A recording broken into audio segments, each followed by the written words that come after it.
All right, so welcome into the live stream today. We're going to dive into crypto Twitter, or Twitter for crypto, and kind of a rundown of where Elon Musk is in this whole saga about trying to acquire crypto and its impact on what's going to happen with Bitcoin and the cryptocurrency market. My name is Paul Barron. Welcome back into TechPath. Listen, there's a lot happening right now within this whole deal around Elon Musk trying to acquire Twitter and kind of the effects of what this may roll into the market. There's a lot of news out there. There's also a lot of technology that is at, pretty much at risk here to a certain extent, as well as a whole traditional system that's in place for advertising and promotion, as well as the aspect around sentiment data, even our own amplification data that we have on our CPI. A lot of that resides and rides on APIs from these major social media platforms. So a lot happening here. I'll cut to this first story, Elon Musk's bumpy road to possibly owning a Twitter. It's kind of a whole timeline of really what happened. And the focus is pretty simple on what he was trying to do in terms of the $44 billion takeover, is that essentially his premise of what he states is that he's looking to try to develop a free speech platform, or have a free speech platform, by taking it from a public company to a privately held organization, which at the same time would, of course, change some things up. If you kind of look at the timeline here, January, he starts talking about his Twitter stake. This, of course, was a positioning on the stock. March 14th, Musk takes a 5%, stakes top 5%. And then on the 24th, asking whether Twitter should change. All of this, of course, is going back and forth with what's happening. The 26th of March, Musk reaches out to Jack Dorsey. They're talking about a lot of things, I'm sure, including how do you fix this? How do you get away from a lot of the spam? How does this start to essentially become a tool shed for developing Web3 applications, dApps, payment architecture, all that kind of stuff that applies to cryptocurrency and DeFi. On April 3rd, Twitter leadership met with Musk, talking mainly about getting him on the board, all that good stuff. And then by April 4th, boom, he was the largest shareholder.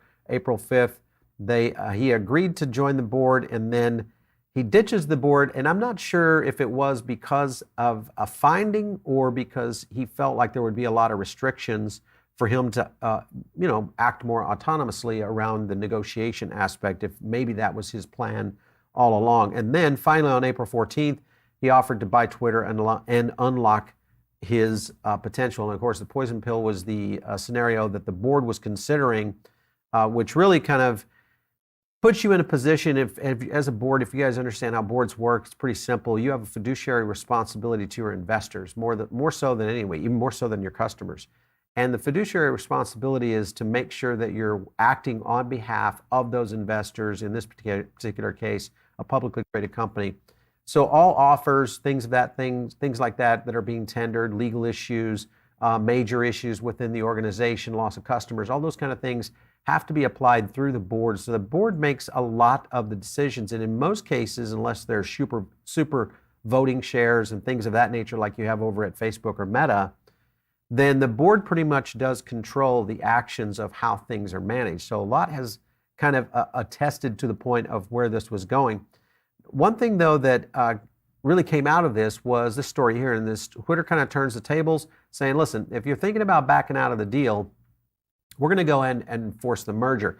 But one point that he makes right here from this Axios article was, my offer was based on Twitter's SEC filings being accurate. Now, this is a very big statement right here. Musk said in a tweet, yesterday, Twitter CEO publicly refused to show proof of less than 5%. Basically, we're talking about spam bots within the ecosystem of Twitter. This deal cannot move forward until he does. Now, a lot happened within that. There was a tweet storm between Elon and the CEO, Paraga, there at Twitter. And he kind of goes into a lot of the scenarios. Let me see if I can pull this up for you guys. I have it, I think, pulled up right here. Yeah. So let me kind of show you the tweet storm of where it kind of all started. Let's talk about spam. Let's do so with benefit of data. I won't read through all of these, but essentially the result is there's a lot of technical aspects that he basically leans on, is that spam, they're constantly fighting it. They're constantly banning spam accounts, removing users who look like spam. So there is a good faith effort.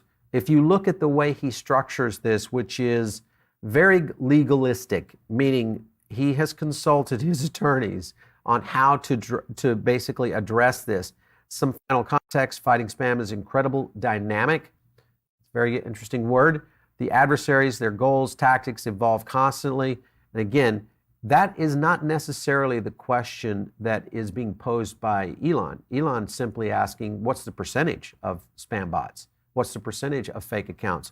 Or what are the percentages of accounts that have dual nature? Meaning, even our own network, we run, 4, 5, 6 Twitter accounts. And do you count that as one, or do you count that as 5 or 6 users? In essence, I think you would count that as one user, maybe with an enterprise and account. That's something that has been argued around Twitter for a long time in terms of their total user base nearing, I think, almost 400 million active users. So he really dives into us. This is kind of where he talks about suspending over 500,000 spam accounts every day. I was surprised at that number. And then the hard challenge: many accounts which look fake superficially are actually real people. And this gets into a lot of the bot tools that are being used, whether you look at things like Deliverit or others that automatically take RSS feeds from sites or even YouTube channels and then spit them out on Twitter, and it's kind of a broadcast element or a mechanism.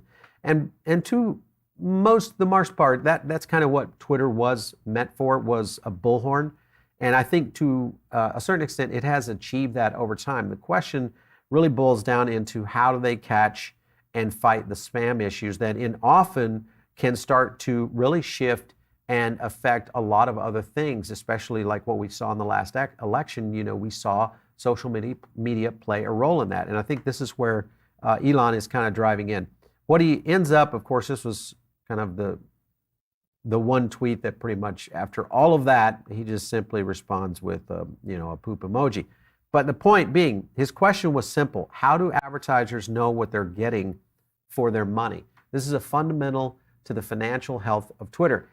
And his argument is sound because of the fact that it is a mechanism in which Twitter uses to, one, charge advertisers for advertising, but also the dynamic of reporting data. And I will say this, and we thought about maybe revealing this, but I can tell you this: on our own CPI data, we harvest out over 30% of spam accounts and bots that are in the crypto traffic that we haul out of Twitter. And that's typically done through APIs and connections of harvesting that data and then looking at that through basically like an NLP, a natural language processing system that basically looks at an account to determine whether or not it might be spam.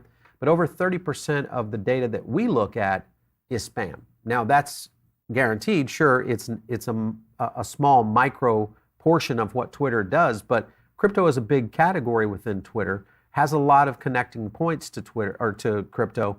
And because of that, when you see that kind of amount of spam, I think this is a valid point on what Elon's talking about. There's a couple of videos here I want to play for you. This one right here is interesting. Listen to what he has to say here. Anyway, that is literally the most popular tweet of any living human. But Twitter says that the sort of monetizable daily active users is 217 million. So why would it be that the most popular tweet ever basically is only 2.5% of the entire user base? This seems a very, very low number. And the most popular tweets generally are clustered around that sort of 4 million like level. So it's sort of call it like basically 2% or less than 2% of the daily active users. And technically monetizable daily active users is how Twitter refers to it. So it just seems, how is this possible? Surely there's something that maybe 10% of people would like, not merely 2%. Well, actually, if you think about it, Elon, there's a corollary on YouTube. What's the total user base of YouTube, and what have the most popular videos gotten there? Yes. And I think there's a billion or two, maybe a billion people using YouTube, and the most popular videos have tens of billions of views. Yes. So that might be instructive. Exactly. That ratio makes a lot more sense. So there's something that doesn't add up here. And my concern is not that, is it like, is it 5 or 7 or 8%, but is it potentially 80% or 90% bots? Yeah. Is it, I mean, I certainly know there's some real people on Twitter, but is it an order of magnitude? Is it 50% instead of 5? And that's obviously an incredibly material number, especially since Twitter relies primarily on brand advertising as opposed to specific click-through advertising where you make a purchase. If you make a purchase, it doesn't really matter that much. But for brand advertising, which is really just awareness advertising, it matters if real humans are seeing that or not. Yeah. And so.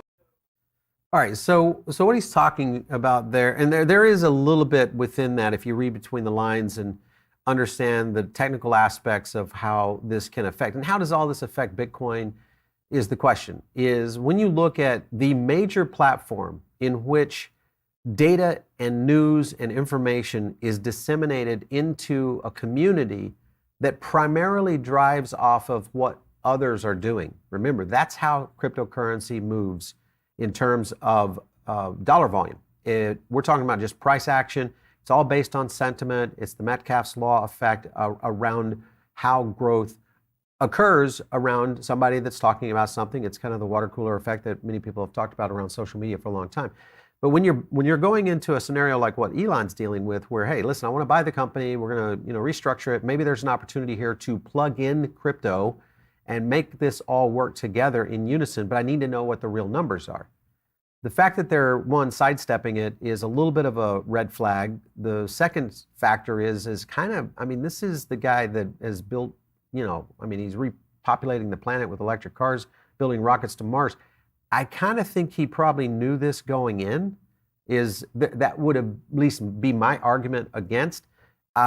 Do I look at this as, all right, Elon's just in it for a better deal? Sure, he may be just a shrewd negotiator and he's trying to get a better deal. Full good on him. But in essence, I feel like most anybody that knows Twitter, you, me, anybody out there understands there's a lot more than 5% of bots. Now, the fact that the company is denying that is a little troublesome to me, but at the same point, the question is what happens if he walks away from this deal? If he walks away from this deal, maybe when he got in there and he just said, hey, I can't fix this, even though I did know that there was a bunch of bots and a bunch of issues, but I can't fix what is being done here.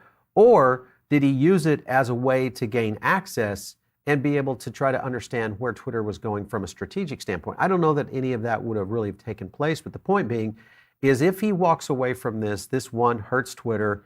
And if it hurts Twitter, in essence, it will hurt crypto because of the fact that crypto in itself feeds off of that. Now, will this be a good thing or a bad thing is kind of the question mark. And I think that is something that we'll continue to see, especially as the number of users, because remember, Twitter is still like the #1 outlet for crypto information and crypto data and crypto users that are talking about, using any one of thousands of projects within the Web3 initiative. So I think this is a very important scenario. The biggest factor is the looking forward statements of the potential if he does acquire crypto or Twitter, is that the opportunity there for being able to integrate Web3 and payment systems is a huge, huge opportunity. And I want to show you some other stuff about this because there's some things that really lean into how all of this works.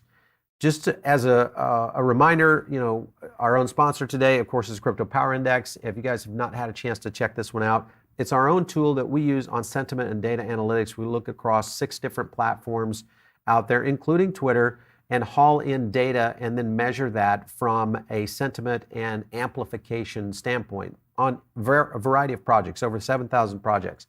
Then we drill those down into the top projects that really get into key features. We get into the altcoins, the metaverse and gaming. We look at historical sentiment and tracking. You get this all on the dashboard. You do get our top ranking, and then you get your daily, your 3 times weekly. But you catch that on Monday, Wednesday, and Friday. So if you guys want to check that out, make sure and click the link below. Check out the Crypto Power Index. That's essentially a tool that we use on an ongoing basis to really kind of cover how we go about building our strategies around token acquisition and so on. Now, if Twitter is not the answer, what is? If a Web3, because this is something we've talked about before, is that in many cases you have Web2 solutions building in a Web3 environment or trying to build in a Web3 environment. We've talked about this before about Solana being a Web2 solution that's building on a Web3 platform. That is very similar to what maybe is happening or could happen with other platforms around it. And I'll talk about one of those in a second, but one to pay special note to is Aave. And Aave launches an alternative to traditional social media. And the whole idea behind this one is what he's talking about here is kind of given the golden age of Web3 apps to this whole decentralized approach toward social media. And this is something that is a very, very solid idea because decentralized social media, in essence, eliminates the ability for influence and corruption from bots and or initiatives that are not true to form. And it doesn't necessarily take away the power of influencers, because I think tribes will continue to be built out there, but it takes away the bad actors. And anytime you're using KYC or you're using some sort of validation point, all of these kind of things can play in it. And we get into payments, that's going to eventually be an evolution that has to occur anyway. So they talk about this. It's called the Lens Protocol. Open source tech stack allows developers to build Web3 powered social media apps, marketplaces, and recommendation algorithms, which is exactly what Facebook has been doing for years. And they talk a little bit more around what Stani's talking about here, is that due in part to a content being owned by a company, this is a problem.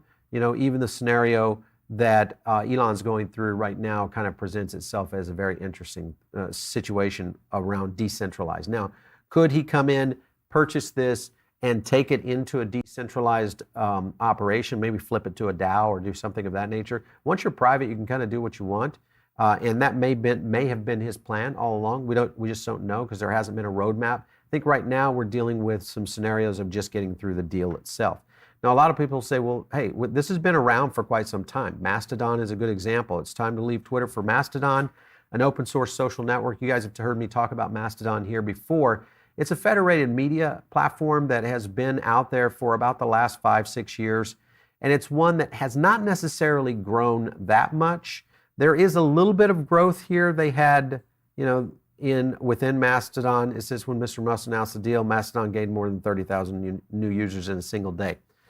This to me is, this is pebbles. There's, first of all, technically from a certain standpoint, each Mastodon server has limits in which it can be able to run.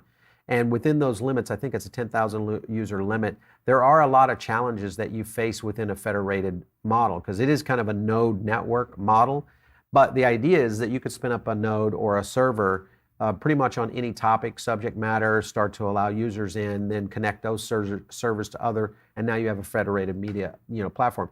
Many people out there like this model. I know several creators that utilize Mastodon as a tool set. I just don't know that there's enough developers to really kind of layer it into the next level. So I do think that Aave and or companies like that could lean into this, but I really think it's going to be Twitter and Facebook or Meta that makes this all work. And it's just a matter of really kind of pulling it all together. Now, you do have kind of these outliers where you have the EU joining Mastodon, but this gets back into the EU's position on privacy, which is an argument that the EU has constantly with both Facebook, Twitter, and many others around the GDP, of understanding how to protect the citizens of the EU from a privacy standpoint. There's been many lawsuits, many different scenarios that kind of roll into this whole situation, which is why I think the EU has continued to go down that. We also have other upstarts like Be Real.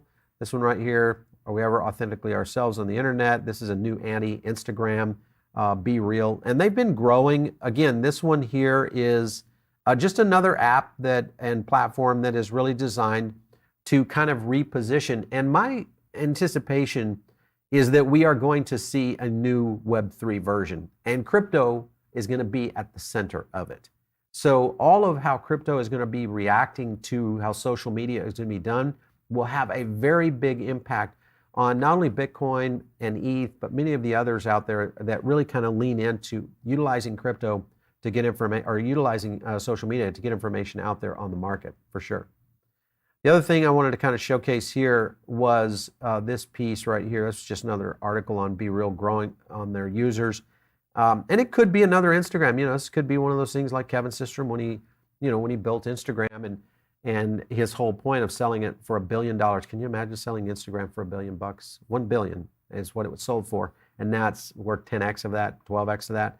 And probably one of the jewels of Meta right now. But the real sleeper here, and we'll get into some questions, I think is Meta. Meta is the real sleeper.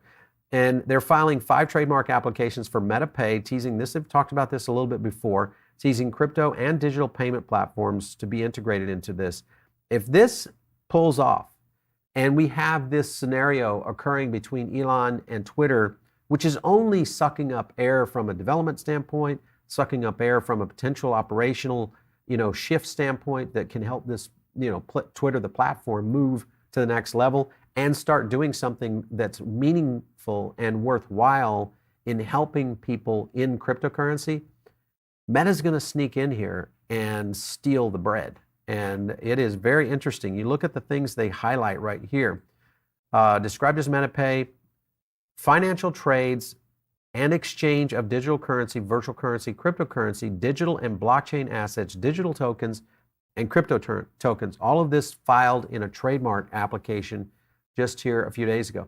So again, this gets back into how Zuckerberg has really positioned a flip of Meta. They obviously are pushing forward on the gaming side of things, which they understand how Web3, crypto gaming, and in general, blockchain gaming is going to shift how a lot of people interface. Now you have the whole aspect of payment. They attempted that with their stablecoin or their own cryptocurrency a couple of years ago. And I think a lot of people in this particular strategy that they're going in of becoming the hub versus becoming the source, I think is the angle in which one of these social media companies will be able to do this. I want to jump to our poll real quick, and then we'll take a few questions just to get you guys kind of tuned in. Will Elon eventually buy? Yeah, he just wants a better deal, 67%. No, he's getting cold feet. I'm kind of in the camp of a better deal with you, but at the same time, it is very possible that he saw something in his findings, because there's due diligence, and this is done in investment strategies and how you go in and invest and buy a company all the time. There's a due diligence phase in which a lot of stuff has to be revealed. Financial information, data, insights, proprietary information, all that kind of stuff has to be revealed to the purchaser so that they know that they're getting what they're paying for. And he may have saw something there that he just didn't like. So this is going to, I think it's going to draw out in the courts, or at least in a position to do this. But at the same time, he may also say, for the right price, I could fix that and it would solve the problem. So we'll see how it goes. But definitely one to watch for sure, because I do think this has a lot of bearing on how crypto is going to be integrated into modern day society and really lean in on how it's going to play into payments more so than anything. Let's get to a couple of questions here. Cool VIPs, but do you trust Meta enough to give them more of your data? I don't.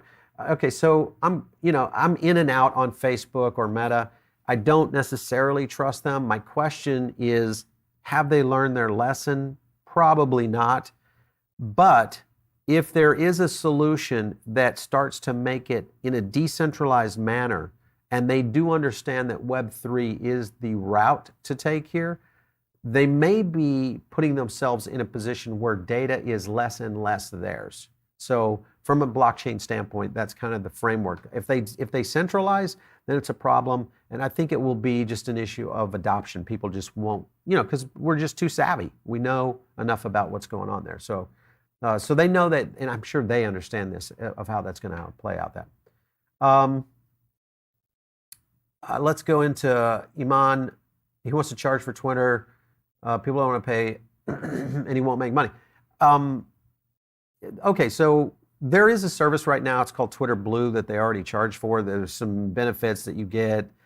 Pretty basic. They have a decent amount of user base, But I think that you're right, that there'd be a massive defection of free accounts that would probably just eliminate themselves from the marketplace, but they probably still would use Twitter, just like now you don't have to be logged in to actually go in and use Twitter. So there's some potentials there. I'm surprised that Bitcoin is holding up as NASDAQ crashed 4%.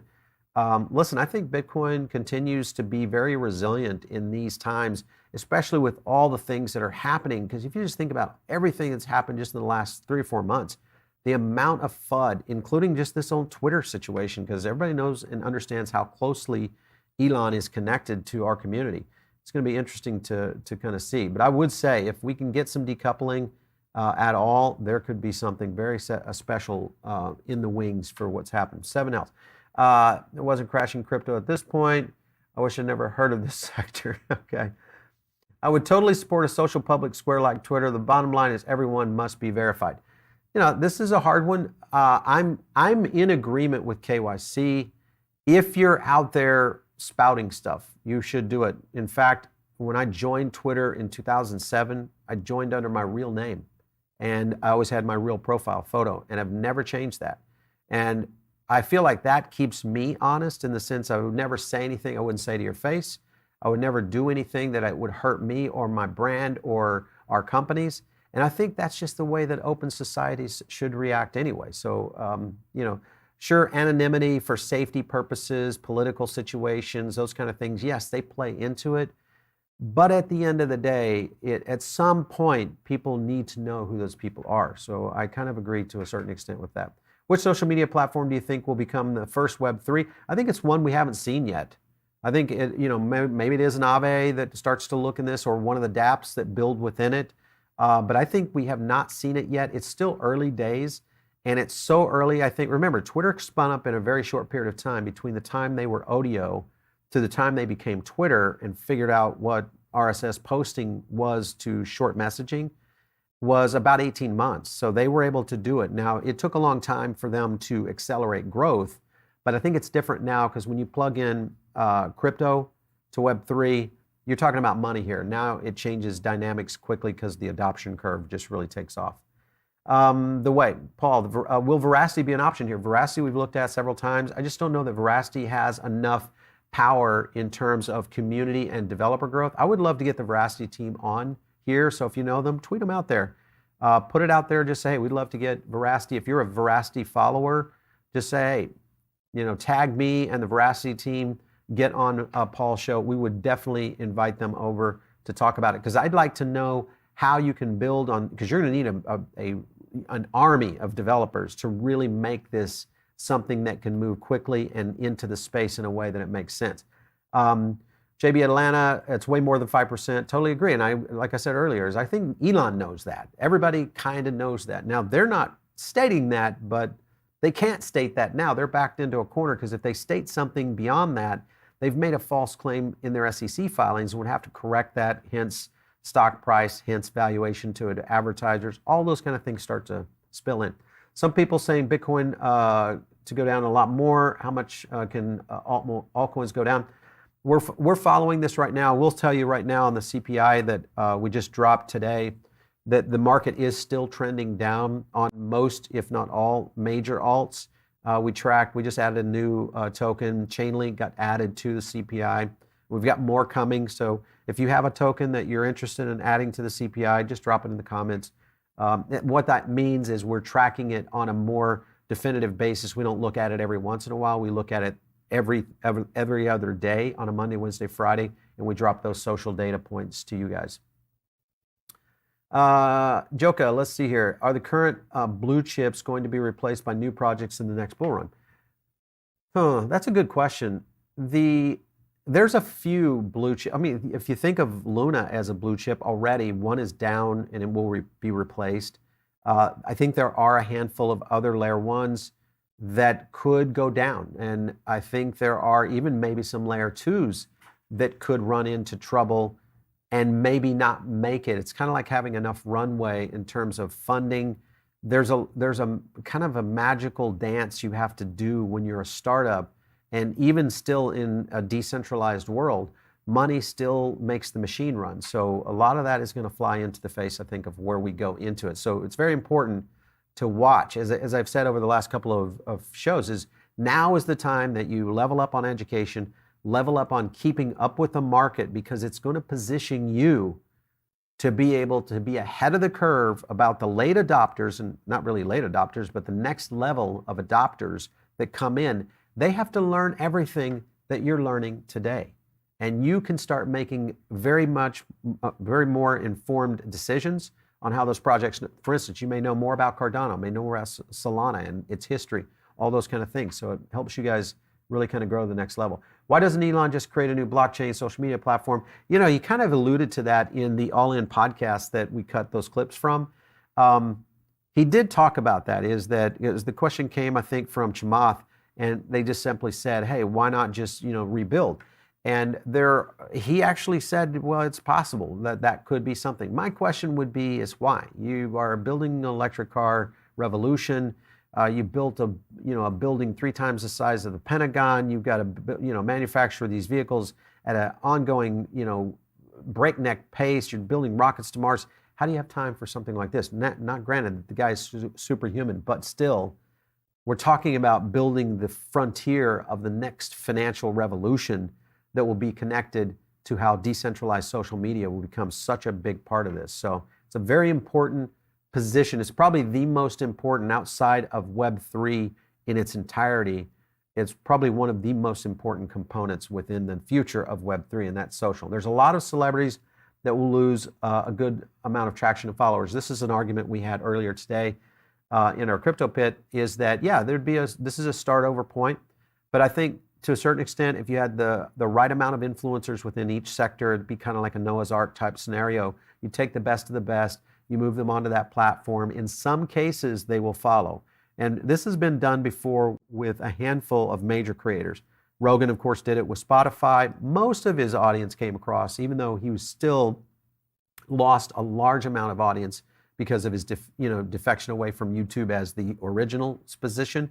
So it could, depending on how it's done. Remember, Spotify and Rogan are a little different because Rogan he's vocal, but he's not like an Elon. He's not like a Jack Dorsey or, probably another 10 to 15 major Twitter faces that could help, engage the next layer of influencers and or thought leaders that could lead into that space. So it wouldn't be a space that would be completely wrought with junk, like a lot of these Twitter knockoffs that have tried to go in that direction.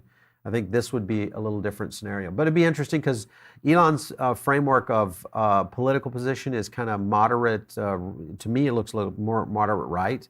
And I think that turns off the moderate left and definitely the extreme left. And to a certain extent, I think the moderate right to extreme right, all those kind of play into this. I don't want to get into politics, but it runs into the scenario of how you're going to see adoption going in this way. So a lot happening. Not everything to be on a blockchain is unnecessary. I would agree to a certain extent, but I think, somebody told me that about the internet once. Not everything needs to be on the internet. Think about that for a second. And then call me back, hit me with another one like that. All right, so you guys are listening in over the podcast right now. Thanks again. We appreciate you guys over on the podcast. We are trying to build our audience over there. It's doing great. Spotify and Apple are doing phenomenal. But listen, YouTube is the place to catch all of our best content. And it's also the place where you're going to get a lot of the teasers into the things that we drop only in the Diamond Circle. So make sure and join the Diamond Circle here on YouTube. It's free. It's also a gateway to get into the CPI and the Power Index. But the best thing is it helps you get and keep up to date with all the content that we're dropping here. If you want to reach me, it's out on Twitter, @Paul Barron. We'll catch you next time right here on TechPath.